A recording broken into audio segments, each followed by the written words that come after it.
students, welcome back to my channel. Today let's learn extraction of metals.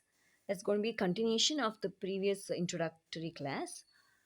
So let's go through some of the definition. To obtain a metal from its ore is called termed as extraction of metal. The various process involved in extraction of metal from their ores and refining are known as metallurgy. So metallurgy is a branch of chemistry which involves a lot of steps from removing the ores from the earth and then cleaning them and extracting them and finally refining and purification. So all of these together is termed as metallurgy. So the three major steps involved is concentration of ore. So that's the first step. So as we all know that most of the metals are obtained from the earth's crust, and with when we say metals which are present in earth's crust, they are not completely clean because there'll be a lot of unwanted impurities like sand, earthy materials, limestone, mica, etc. So all of these together they are termed as gang. So these unwanted impurities have to be removed first. So that process is called as concentration of ore.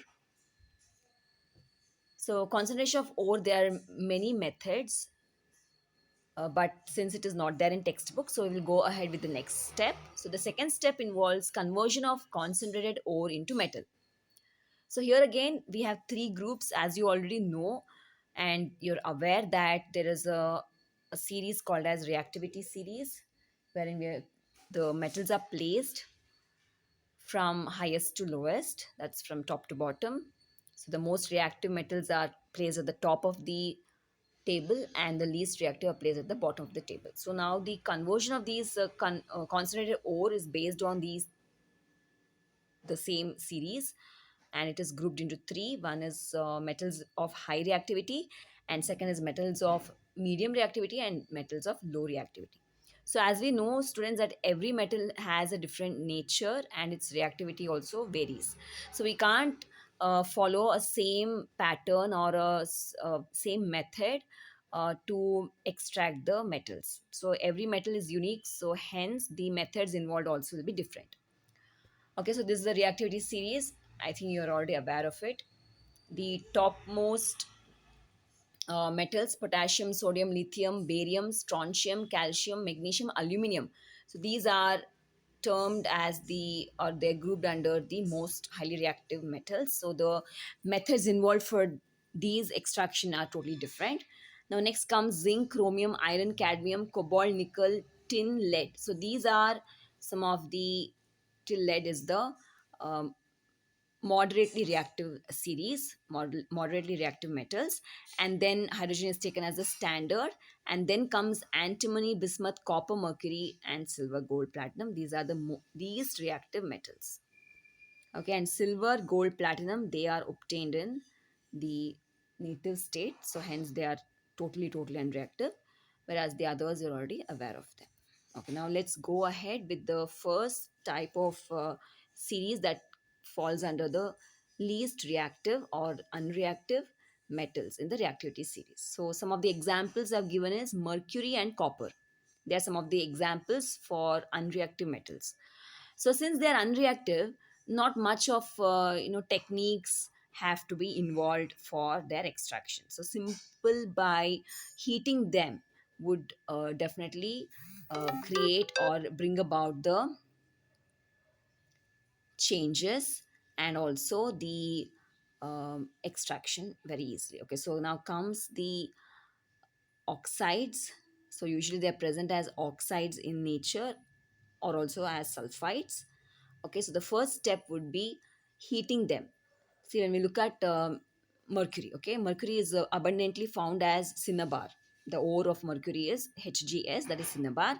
So the first step would be converting or heating HGS with a lot of oxygen. So when you heat oxygen, mainly it is getting oxidized. Okay, HGS converts to HGO.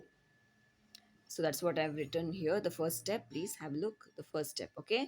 So the first step is HGS plus 3O2 giving rise to HGO plus SO2. It's already balanced. So now what is mainly happening is it's an oxidative mechanism, okay, or an oxidation reaction happening wherein HGS converts to HGO. Now the second step would be HGO is reduced to mercury. Okay, so mainly there are certain reducing agents used wherein HGO, or wherein the oxygen associated with the mercury would be removed from HGO to obtain the pure metal. So here this is actually not pure metal. Further purification is necessary. But however, this is the step involved for the extraction of silver. Okay, now next come, I'm sorry, mercury, I'm sorry. Now next come copper. So copper ore is called chalcocite, and the formula is Cu2s. So again, if you look at copper, as you already know, students, it can exist in a lot of ores. One of them is also chalcopyrite, but here we are understanding the extraction of Cu2s, that is chalcocite. So copper, which is found in as Cu2s in nature, can be obtained from its ore by heating in air. Again, once it is heated in air, you can look at the first step, Cu2s plus 3O2, giving rise to Cu2O and 2SO2.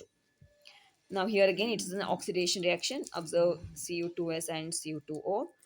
Oxygen gets added to Cu2s, so mainly it is oxidation reaction. Now the second step would be Cu2O is treated with the leftover or unreacted ore, that is Cu2s, to give rise to copper and SO2. So sulfur dioxide is mainly a gas, and it is easily, it can escape from the furnace. Now the left out component in the furnace would be copper, which is again not purified completely, and hence it needs further purification. Okay, so this is the steps involved.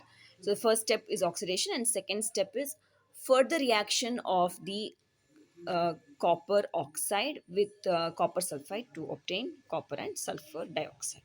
Okay, so these are the two most important metals which fall under the low reactivity series, and this is how we can refine them, okay, and extract them. Thank you so much.